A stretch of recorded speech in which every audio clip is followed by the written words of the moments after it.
দার্জিলিং লোকসভা কেন্দ্রে বিজেপি প্রার্থী রাজু বিস্তার নাম ঘোষণার পর আজ থেকেই ময়দানে নামলো বিজেপি। দেওয়াল লেখন শুরু করে প্রচারে নামলো নকশালবাড়ি মন্ডল বিজেপি। সোমবার নকশালবাড়ির ভাঙাপুল, লালপুল সহ একাধিক এলাকায় দেওয়াল লিখন করেন বিজেপি কর্মীরা।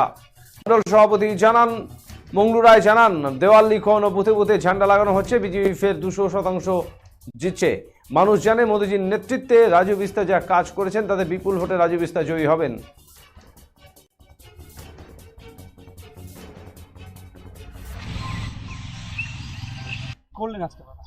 সবাইকে তো আগে হোলির সবাই শুভেচ্ছা অভিনন্দন জানাচ্ছি। আমরা কালকে আমাদের লক্ষ্মীপুরের সাংসদ রাজু বিস্তারজির প্রার্থী ঘোষণা হয়েছে পুনরায়। এই জন্য আমরা সবাই নকশালবাড়ি মন্ডল সবাই খুশি, এবং নকশালবাড়ি সবাই খুশি। তো আমরা আজকে থেকে বাস দেওয়াল লিখন শুরু করলাম, অনেক বুধে বুধে ঝান্ডা লাগানোর কাজকর্ম শুরু হয়ে গেছে আজকেই। রিক্সের জ্যাম, জেলি, আচার এবং আরও অন্যান্য প্রোডাক্ট অনেকদিন থেকেই আপনাদের চাহিদা মিটিয়ে আসছে। এবার নতুন সংযোজন সয়া বড়ি, healthy and tasty, immunity building, নিউট্রিয়ান্স, স্বাস্থ্যকর এবং সুস্বাদু। আমাদের ঠিকানা রিক্স পোদ্দার অ্যান্ড ফুড প্রোডাক্ট, চকচকা ইন্ডাস্ট্রিয়াল কমপ্লেক্স, কোচবিহার।